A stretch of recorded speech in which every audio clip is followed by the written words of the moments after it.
I thought I was married to a powerful man. Then I discovered what he did in secret. He destroyed someone's life and expected me to stay silent. I didn't. On Monday morning, when the alarm went off, my first thought was that I would be living in a world of lies again. Waking at 6:15, I looked at the face of the man sleeping beside me and realized I had never trusted him, not even once. His name was Victor, handsome enough to be married, but never good enough to be loved. I've shared a bed with him for 19 years, but what disturbed me most this morning was the emptiness I felt beside him. I once bet I would love him, but I lost the bet. I lifted my feet off the bed and walked to the window. The street was still asleep. The lights were yellow and cold. My eyes were those of a 34-year-old woman, but in the mirror they reflected the age of 60. My skin was wrinkled. Dark circles formed under my eyes, and my hair was no longer as shiny as it used to be. I carried every year of my life on my face, but Victor didn't care how much of it I told anyone else. While making coffee in the kitchen, I received a message on my phone. An unknown number. Please be with me at 5th Avenue Park for lunch today. It's vitally important. Gee, I trembled. My instinct to react felt like it was making me spend hours reading maps. Who was this G? Why was he contacting me? After putting my phone in my pocket, Victor came into the kitchen. He was still half asleep and glanced at his newspaper before taking the coffee. He didn't see me. He really didn't see me at all. He even pulled up a chair for me. He just sat and read, as if I were a status symbol, a job, a piece of property. You'll be late for work today, I said without looking at her. I know. I have a meeting with the manager, she replied, turning the page of the newspaper. I understand. And of course, I'm sorry for Evelyn, he said. But there was no sorrow in his voice. Only habit. Evelyn had been the previous vice president. She had worked with Victor for almost 30 years. Victor had fired her because she was no longer productive and too expensive. But Evelyn's real crime had been questioning Victor and defying him. Are you on her side? I asked, trying to seize a moment that would force her to leave. What do I care? That's how the real world works, he said, lifting his newspaper, glancing at me, and then putting it down again. The company is setting preconditions. He needs to understand. A chilling coldness inside me. Maybe it always had been, but close my eyes. For 20 years. I put down my coffee cup. My hands were trembling and I noticed. He didn't. Victor's mother, Constance, had taught me what to do to be a good wife when she visited him at dinner that night. Let go and listen. Choose happiness. Don't ask questions. That's how families are kept. Back then, I was young and tender. Now I looked like a decaying cat, lying wherever Victor had stepped.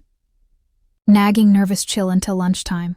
Then perhaps an hour later, sitting at the computer in the secretary's office, another message arrived on my phone, the same number. Don't worry. An old friend. Someone who knows what they're doing. Urgent. It turned out to be Evelyn. Only this time, with a voice whose age and unease I could discern. She called out to me. It's Isabel, she said, between faint sobs. My name is Isabel. It had been a long time since I'd heard that. Everyone called me Izzy. Mrs. Harrow was only a formality. Evelyn, how are you? I heard you quit your job, I asked, quickly walking to the nearest meeting room. She left? She chuckled weakly. Isabel beat me. Your husband fired me because he had nowhere else to say anything. Don't I understand? 30 years and in a single day, she said, thank you. A tightness formed in my chest. Evelyn, I'm so sorry, I didn't know. Of course you didn't know. Why did Victor need to tell you? But that's why I'm calling, Isabel. I have rent to pay. I have mortgage. My daughter is in college and I need help. For a whole month, nobody answers my emails. Nobody gives me work. After a moment's silence, she continued, her voice tinged with a hint of hope. I need your help, secretly. Don't tell Victor. Could you just help a few $100s a month? Could you make a little effort while I can't get back on my feet? The thing to do here was to refuse. Simple, clean, clear. Because I couldn't break Victor. Couldn't escape his control. But I heard Evelyn's sobs. And perhaps I, a woman who until that moment had done nothing, said nothing, lived beside a man who lay decaying. Perhaps I, someone who had followed Constance's instructions to be a good wife, like a stone, tried to find some success within myself. Yes, I said. I'll help you. That afternoon in the park on Fifth Avenue, we sat side by side under a tree, staring blankly into the distance, and I handed Evelyn an envelope. Inside was $300, money you saved from your bonus. When Victor said the company was managing the money, well, and that they needed to cut costs right now, I said, okay, you're right. But every month, I kept a portion of my personal bonus safe. I don't know how I'm going to pay for this, said Evelyn, her hand trembling as she held the envelope. I'm doing what you need me to do, I said coldly, because I too am a coward, and perhaps doing a little good, helping someone else clear their conscience, would at least help keep my own conscience clear. After that, it was the same thing every month. Envelopes in the park, under the tree, secret meetings. Victor knew nothing because Victor never asked. I said nothing because I had learned to say nothing. I would give Evelyn the money. She would bow her head and leave, and when I came home, Victor would be sitting in the living room, reading a map or a more elaborate newspaper, not seeing me. 10 months have passed. For 10 months, I've helped save Evelyn's life, paying for her medication, rent, and her daughter's college tuition. The weight of the envelope each month was significant. Each month, the fact that Victor was the boss, spending money without questioning himself, hardened me a little more. But the truth always comes out. On Monday morning, I heard Victor's phone slam. After keeping his computer on his desk, he left it there and went to take a shower. The screen kept flickering. At that moment, I did something a little frantic. I unlocked his phone. He assumed it was a password. But I knew he used Victoria's birthday, his daughter's, because he had called me once to help him fix this problem. Most of the messages were work-related. But there was one file. It had a business, private name. I was afraid to click on it, but I did. Evelyn. Location tracking. Times. What was written in them were clearly detailed notes. I'm following Evelyn. She came after Victoria. Check the time. She doesn't recognize him. You tell her. And on another line, Evelyn gave him money, get the money back, then continue on another route. Then even, Evelyn is a problem. Investigate. I felt dizzy. I leaned against the edge of the refrigerator. The curtain came off. All this time, all this money. Victor knew. He just didn't know he was following. He was watching me. When the bathroom door opened, I was sitting at the table, holding his phone in my hands. What is this? I asked, your voice icy calm. His face turned green with anger, his eyes staring blankly. All the energy began to shift in that direction. Something a little personal. You were watching Evelyn. Yes, I was watching you, he said, advancing towards the front. You and your affair deceiving me in this way, because I, a president, don't have time to play this game with a simple secretary like you. He didn't slap me. His anger wasn't as simple as a threat. He dragged me inside from the balcony like a sheep, grabbed me by the collar and demanded, explain how you did it. Cheating? Victor, what do you mean I cheated? I was a faithful wife to you. I cleaned the house. I cooked the meals. Not to mention I ruined your reputation. I only helped Evelyn because there were times she did me favors, because you never supported her and just ignored her. Victor's eyes held only astonishment and deep anger. I took it out? Yes, you took it out. We worked for 30 years, and you just told her one day and took it out. You stole that money, but did you ever suspect anything? Did you ever wonder if you were being unproductive, and if the girl should go to university? No, never. His fingers pressed against my wrist. He turned around, approached the table, and asked about the phone. And you're mocking my house? Are you kidding me? I blurted out. My family, our honor, and you're spending it on money, which I didn't realize you were responsible for. He held her. His face held the cold, calculated look of a businessman. I knew he would get rid of me, if not Evelyn. I knew he would divorce me, throw me out of this house, and control me as he pleased. But what could I do? I said nothing to Evelyn. The best I could do was stay calm, look at him, and keep a mixture of deep anger and fear inside me. That night, instead of going to bed, I made the sofa in the living room. I don't remember if we talked at that moment, but in the morning I received a call on my phone. It was from the legal counsel, Victor's lawyer. Dear Isabel, Victor Harrow has initiated divorce proceedings. You will need to come to our office to collect the official documents, not to your home. Something snapped in my head. I trembled and tried to hold back the sounds of crying I'd heard coming. From the other end of the phone, home. Wasn't that my home? 19 years. and now all he'd said was, "Not your home." Not even a trace of Victor's disguise. The divorce went through quickly. Victor's lawyer, in his most compassionate act, sweetly explained his offer. "You will receive a modest alimony, not as much as Mr. Victor wants, but reasonable. He will keep the house, as it's clearly his property. Retirement plan. Miss Isabel, in that case, there's not much left for you." Nothing, but I never wanted that either. 2 weeks later, I arrived at an apartment with just one suitcase and the innocent feelings of a child. Meanwhile, Evelyn only found out about her divorce later. "Did you do this for me?" she cried on the phone. "No," I said, but I was lying to myself. "Maybe." "Isabel, what have you been up to?" But I couldn't answer, because I didn't really understand what I was doing. I just wanted to help Evelyn. But Victor was watching me, taking notes, hiring a lawyer, and getting rid of me. And I, at my weakest moment, had hopefully done something, destroyed myself in my attempt to do something. Passed in silence. Evelyn began calling once a month. "How are you?" she asked, a hint of guilt in her voice. "I'm fine," I said. But I wasn't. I wasn't alone, penniless, or homeless. Even if terrible things, anxieties of self-discovery arose, I was alive. Wasn't that too much to ask? 3 months later, Victor saw a photo in the newspaper. Next to him was a new young woman, a very wet-looking and beautifully dressed woman. The headline read, "President Victor Harrow and his new partner, the project that misses business." The woman's name was Rebecca. At the time, I relayed the news to Evelyn, but I told her it didn't make any noise. "To make her happy," I told Evelyn, but I was groaning with anxiety. But then, 4 months later, something changed. Evelyn's daughter contacted me. "Mrs. Harrow? I'm Lily, Evelyn's daughter." There was a hesitation in her voice. "Well, my mother was telling me that you helped her with that job. My father is starting a new company and I found your address. I'm commenting for a personal reason." I listened intently. Lily had found out who Rebecca, Victor's new partner, really was. Her investigation revealed that Rebecca was the ex-girlfriend of Victor's brother's son, and Victor had used Evelyn to establish a relationship with her. This was because Evelyn was connected to many people in the old business world and hadn't been able to steer them in the direction he wanted. This was more than just a job application. Lily asked me, "Do you know what this means to our mother?" "I know," I said. "You did everything you could, just wanting to help. If you wanted to, you could tell everyone about this terrible situation. You could tell the journalists. You could be in cahoots with the people who set Evelyn up." I stood on the other end of the phone and thought.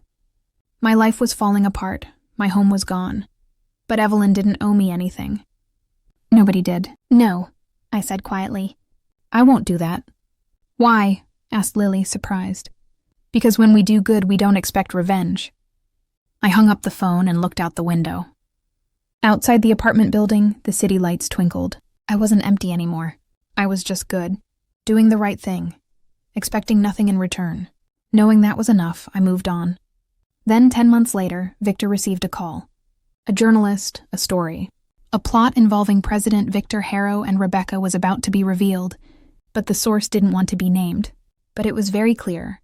Evelyn's dismissal had been done incorrectly. It was violating labor laws. Victor's career was ruined. He broke up with Rebecca. I heard Constance yelling at Victor on the phone, his voice trembling. But I didn't say anything. I waited impatiently on the other side of the door, listening to what Evelyn's lawyer had to say to take Victor to court. I told no story. I took no revenge. But I did good, and goodness returned, and Victor finally understood. I was no longer a shadow. I am Isabel, and I am alive. I am finally alive. When the process began, no one imagined it would reach this point. Each step was taken as a natural continuation of the previous one. Therefore, most things were accepted without question. Over time, the price of these acceptances became apparent. Some choices became irreversible. At that point, it was necessary to stop and think. But the speed didn't allow for it. What happened showed how fragile control is. By the time this was realized, it was too late. And now all that remained was to face the consequences. Evelyn called me. I was sitting in the kitchen of my small house outside the city. It had been 4 months since my divorce, and I was starting to rebuild my life. Instead of an apartment, I had rented a friend's empty house. It had a garden. I could see a tree from the window. Simple things, but it was mine. "Isabel, that's me," he said, a familiar tremor in his voice. Evelyn, how are you? I heard you're not doing very well, but I wanted to thank you, she said quickly. Maybe I should have told you sooner, but I was scared. I still am. I felt my heart pounding heavily. What happened? Victor's about to go to court. His lawyer told me there's evidence. Enough evidence. They'll prove he illegally fired me. And Isabel. The story will come out. It'll be in the newspapers. Everyone will know. Why are you telling me this now? I asked nervously. Because I know you did it. You told Lily, and Lily told me. You gave information about Victor to the journalists. I sat in silence. It wasn't right, but it wasn't entirely right either. I didn't say anything, but I guess I had passed on Victor's phone records. His correspondence, the evidence Lily had found. Maybe through the lawyers. Maybe I had given information about Victor's actions to other people, but I never said it directly. Evelyn, Be suspicious, Isabel. This was done for me. I know, and I know there are things I could never say to Victor. Maybe what I needed wasn't for him to fail in court. What I needed was for someone else to see, to understand, for justice to be served. Her patience had run out. But do you know it will hurt you too? When this story comes out, your name will be there. As you're listed as Victor's secretary in his divorce papers, people will start questioning the relationship between you and Evelyn. Why you gave her money. Yes, I know, I said coolly. But Evelyn, what else could I have done? The phone call was an iron silence. Then Evelyn started to cry. I'm sorry, Isabel. I just thought you needed to know this. When the trial begins, everything will be revealed. You'll be in it. Okay, I said. Then I'll be in it too. After hanging up the phone, I went out into the garden. The wind carried the chill of early autumn. The leaves were beginning to turn yellow and red. I stood there thinking about what I had done. I greeted Evelyn. I sent Victor to court, but perhaps I had sent myself to court too, because when this story came out, everyone would know. Isabel Harrow, the former president's wife, was secretly giving money to another woman. A week later, the newspapers came out. President Victor Harrow, arrested for workplace offenses, was the headline on the front page of every newspaper. My heart tightened as I read the text. The story detailed Evelyn's dismissal, money transfers, and legal violations. But I was also written about. It appears Harrow's ex-wife, Isabel, provided monthly support to the dismissed employee. The source gathered information from Harrow's own phone records. I lost my job. This afternoon, my former manager called. Isabel, in this situation, we can't keep you. Ismet is in a very delicate position, and we have to remain neutral. I'm sorry. I understand, I said, but felt regret. Maybe they were right. Maybe they could have hired someone else, even if I hadn't stayed at Victor's company. But maybe I had chosen to help Evelyn. And now that choice had consequences. 3 weeks later, there was a knock at the door. When I opened it, it wasn't Victor's lawyer, but Victor himself. He had aged. His eyes were sunken. Perhaps the threat of going to prison had changed him. Or perhaps the coldness had finally crushed him in its own mold.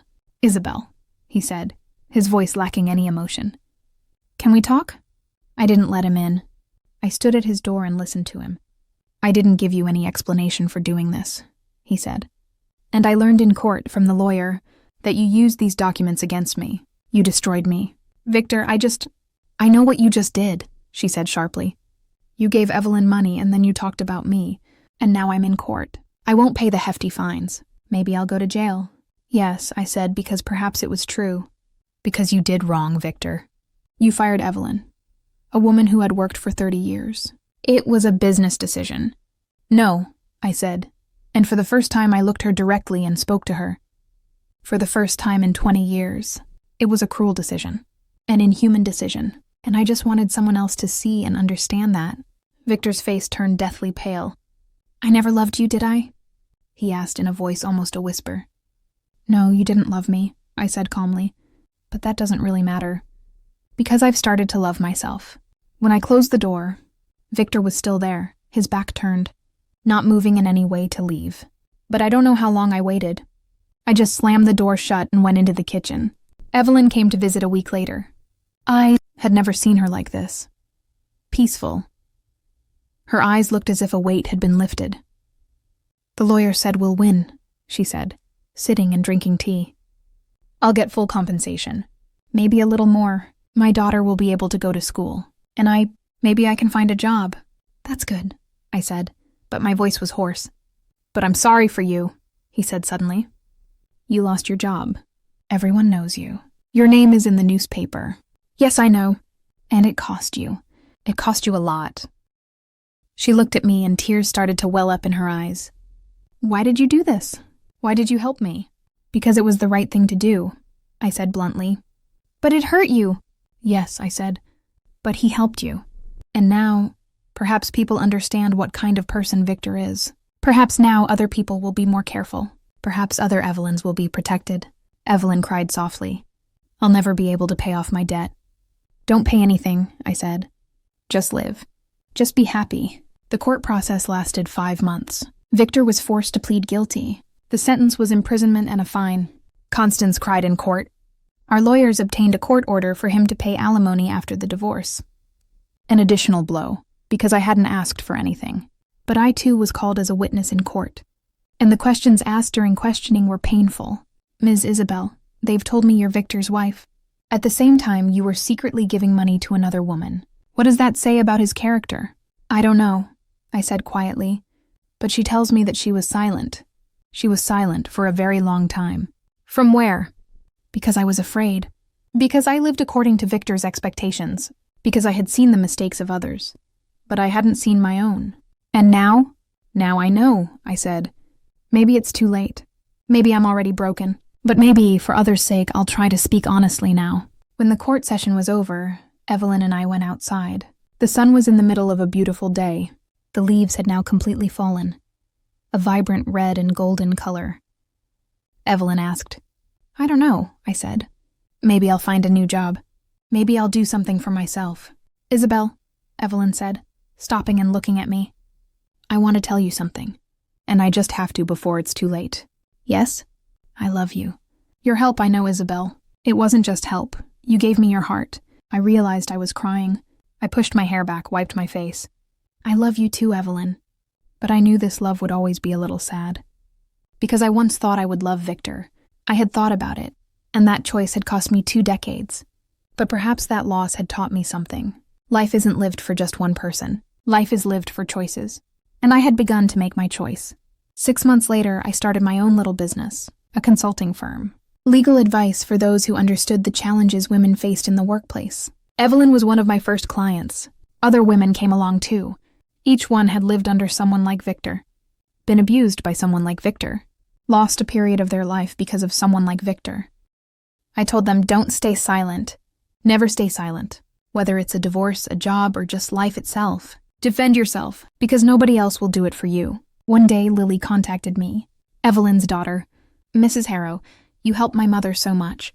Now I need your help too. I'm going to be a lawyer who defends the rights of women like Evelyn. Can I get your advice?" "Of course," I said. "The most important thing you can do is listen. Listen to people. Observe, listen, and understand. Because most of the time, people just want to be heard." Lily worked under my mentorship for a few months. Then she went to university, starting law school. Every month she would write me a letter. "You taught me," she would write, "that nothing comes without a price. But there are things worth paying the price for." Victor was released from prison after 3 years. His sentence was reduced for good behavior. Constance didn't help him. Perhaps in the end. Constance understood that Victor's success wasn't her success. It was simply Victor's wickedness. Victor saw me one day at the shopping mall. I was there, working as a consultant, waiting for clients. He was simply dressed, alone, and bore no trace of his former role as president.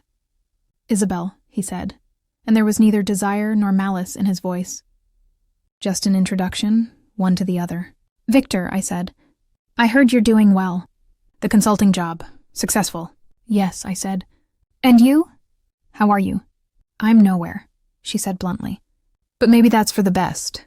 Maybe when I'm somewhere, I'm always in the wrong place."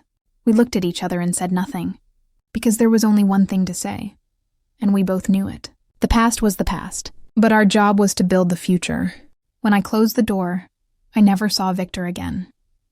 But I heard he went to another city. A new life began. Perhaps this was the best ending. For me, it changed everything forever, because I was no longer a shadow. I am Isabel. For the first time, I knew myself completely. Isabel Harrow is Isabel, not the secretary. Harrow, consultant. Isabel Harrow is Evelyn's friend. Isabel Harrow is her own advocate, and every day I sat in his office and looked at the light coming through the window. Evelyn sometimes came to visit, always bringing us tea. Lily sometimes came out of court and brought me news of new cases. Pop Franklin wrote me a letter and said, "Isabel, I know you. I knew you in Victor's shadow, but now I see you in the light, and I just have to say I'm proud of what you've done." Pop Franklin wasn't Victor's father, but he treated me like a father, like fathers do, like walls, like people to lean on. One autumn morning, I sat in my garden drinking coffee. The wind blew empty leaves around me. I stood there thinking about my past. All those years, my fear, my silence, the time I spent with Victor. But perhaps these times taught me these lessons. Perhaps without this pain, I wouldn't have become this Isabel. Perhaps without being in Victor's shadow, I wouldn't have found my own light. When the phone rang, Evelyn was calling. "Isabel, would you like to come to the music festival? Lily has a concert. She plays the pawn." "Yes," I said without hesitation. "Of course I'll come."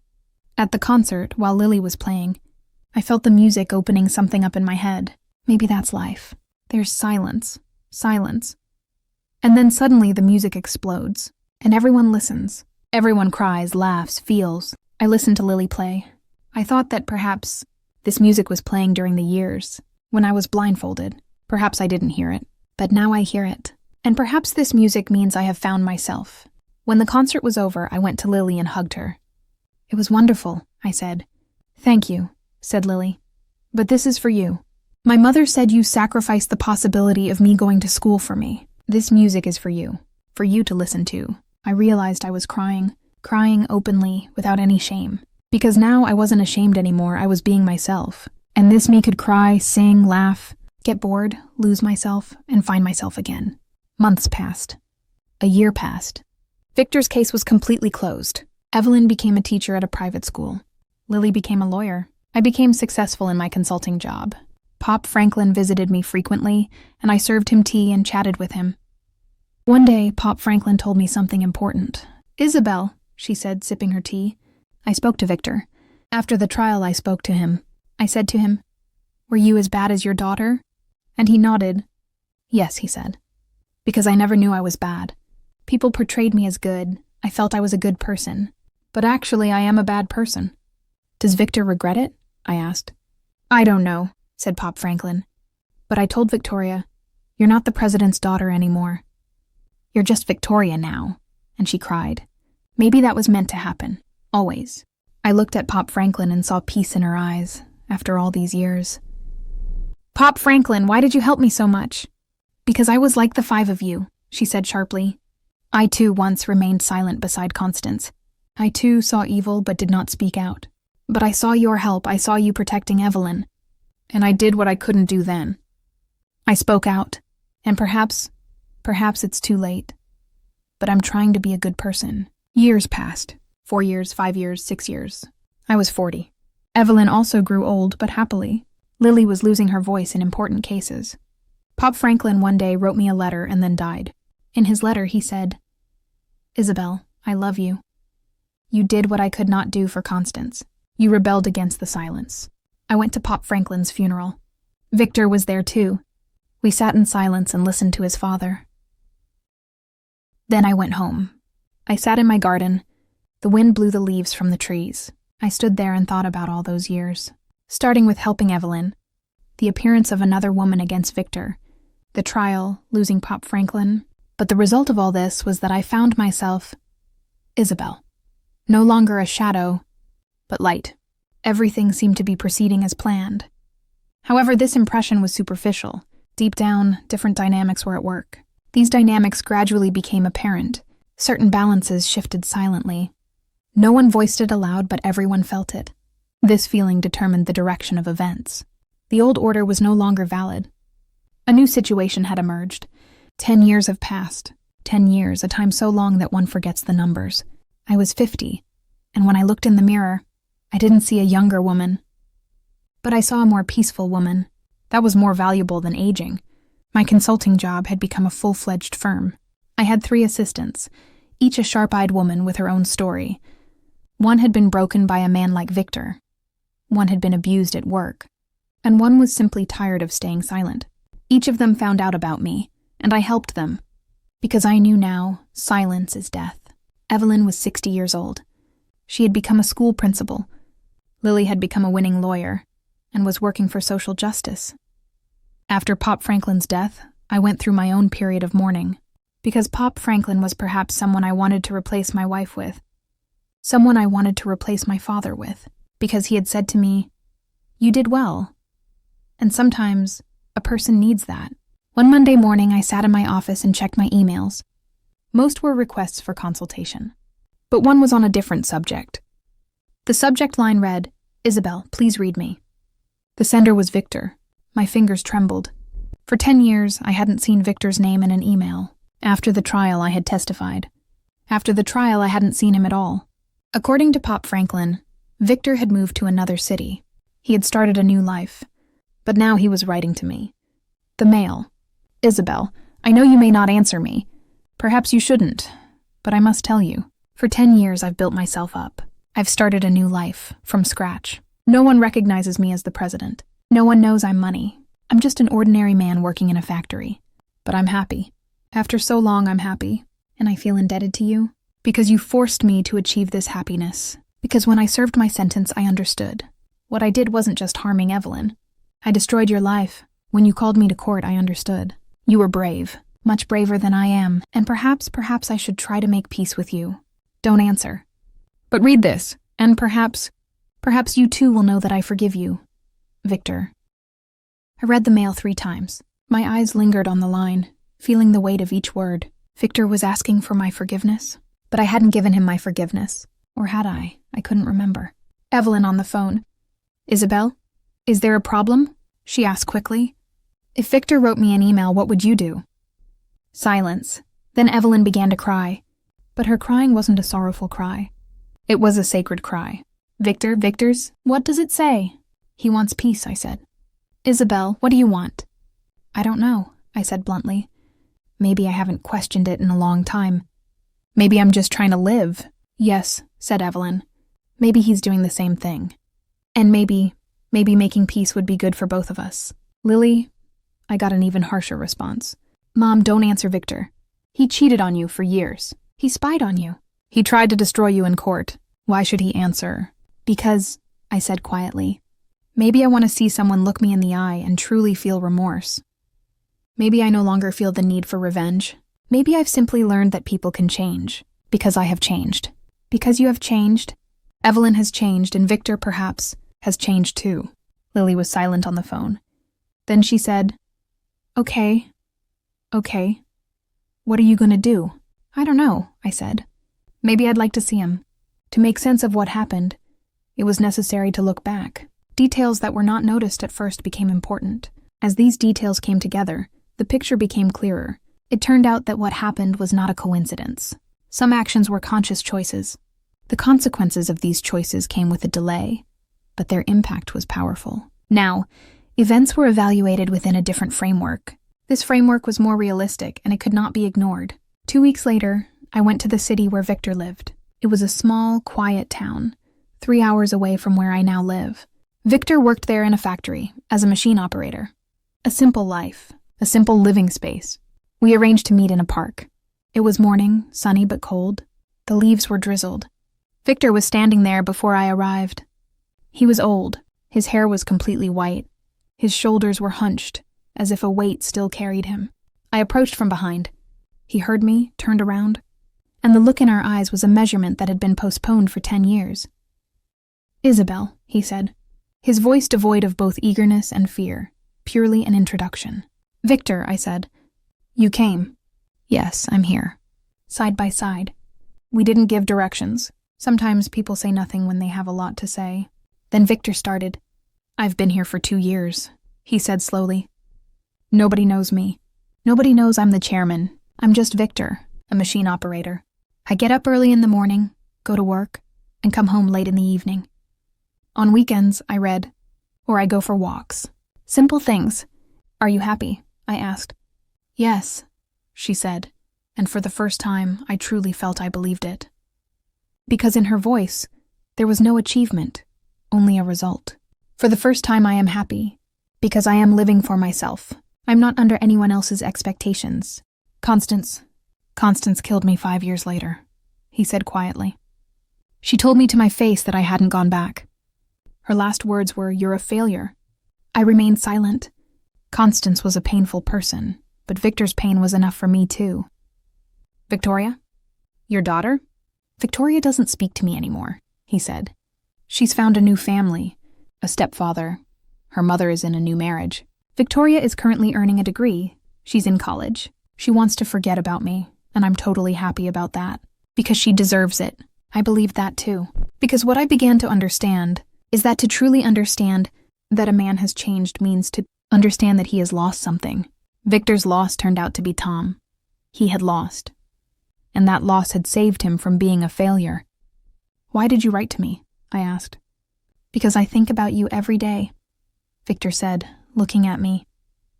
Because what I'm beginning to understand is that you were a very brave person. You sacrificed your husband. You sacrificed your job. You sacrificed your home. And you did it all to protect another woman. To protect another woman. I never thought I could do such a thing, and I must very humbly thank you, because you led me to punishment. And in punishment, I found myself. I cried. Yes, I realized I was crying. But these were tears of joy, because for the first time in 10 years, I heard a genuine apology from Victor. Maybe it was too late. Maybe it wouldn't change anything. But it was something. There was something. Can you forgive me? Victor asked. Victor, I said softly, I've already forgiven you. But you haven't forgiven yourself. And perhaps that's more important. I sat in the park next to my ex-husband. For the first time, I was treated like a man. Not the man, though. He wanted to acknowledge me, but I pulled my hand away. We experienced something, I said. But that something isn't life anymore. That's the past. And I can't change the past, but I can make today. And today, I want to see you like this. Ordinary, happy, simple. I spoke with Evelyn, said Victor. What did you say? I told her, I'm sorry. I hurt her so much. And she said to me, Victor, I don't need your forgiveness. I need to forgive myself. And then she cried. And I cried too. And now I know I'm living under protection. She can take me to court if she wants. But she's old. She's unhappy. And I think, maybe I should give her something. Maybe I, as someone with money, should do something for her.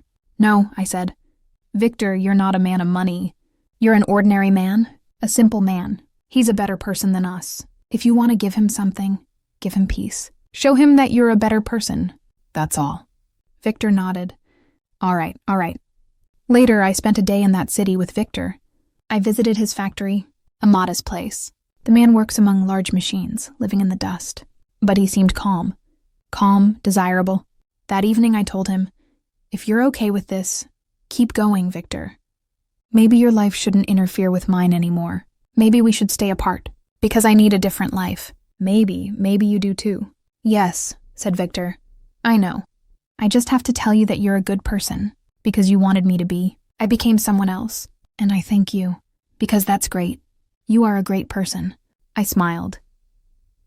Perhaps for the first time I didn't just smile at Victor.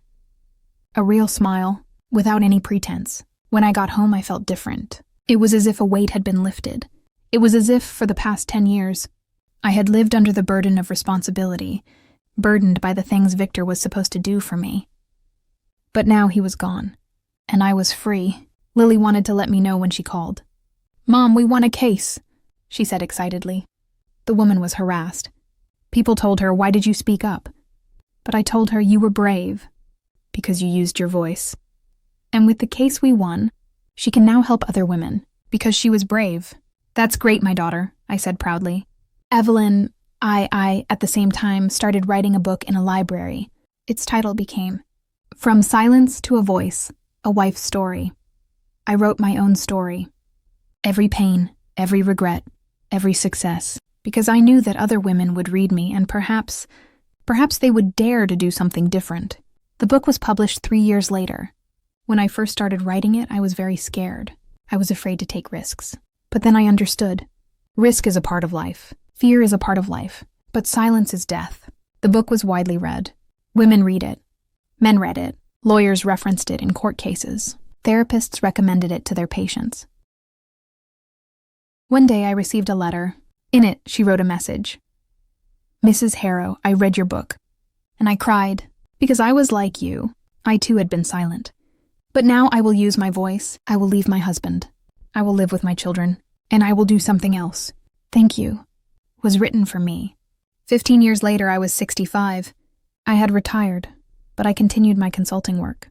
Evelyn wanted to retire too, but I said, no, I know you understand that you're not finished yet. You have things that you don't have. Lily had become a very famous lawyer. Millions followed her on social media. She would tell young women, don't stay silent. And I knew it came from me. One day I heard from Victor. He said he was dead. He'd been caught in a machine at the factory and died, quickly, silently. Was he alone? Nobody said. I didn't go to his funeral, but I sent him a letter. In the letter, I wrote, Victor, you hurt me so much, but you taught me so much. You taught me how to use my voice. You taught me how to stand up to fear. You taught me how to be myself. Because while I was running away from you, I found myself. So I thank you, and I forgive you. Really, have a good journey. I wasn't sure if he'd received the letter, but I had to write it, because I understood that forgiveness is for one's own soul, not another's. Forgiving Victor had set me free. 5 years later, I was 70 years old.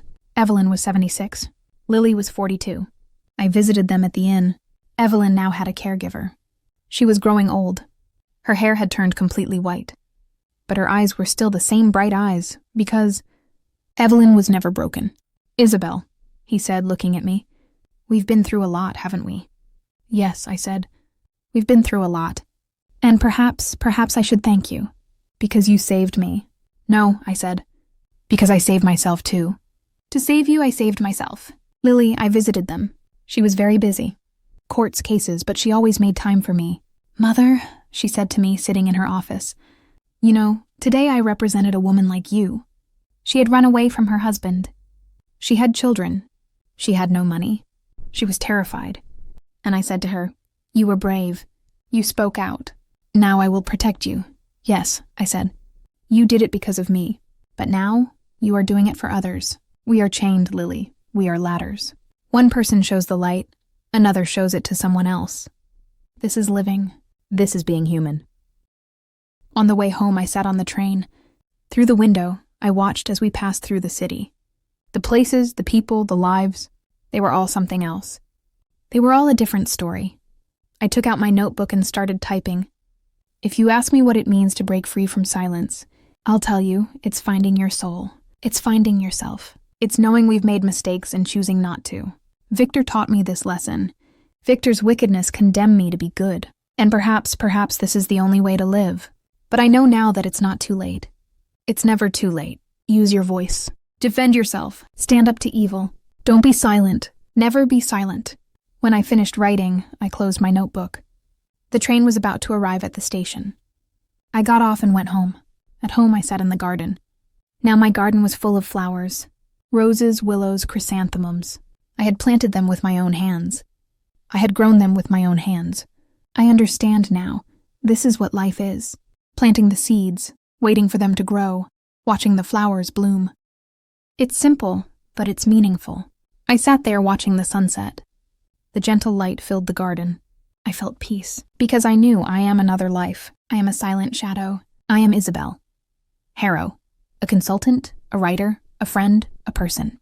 And I got better. Maybe best. Because I learned to love myself. Because I learned to love others. Because I didn't know what to say, but I said it. At 70 years old, I was no longer afraid of anything. I was alive. Yes, I was alive. Until my last breath. After what happened, the atmosphere gradually calmed down. Although everything seemed clear, some points remained unclear.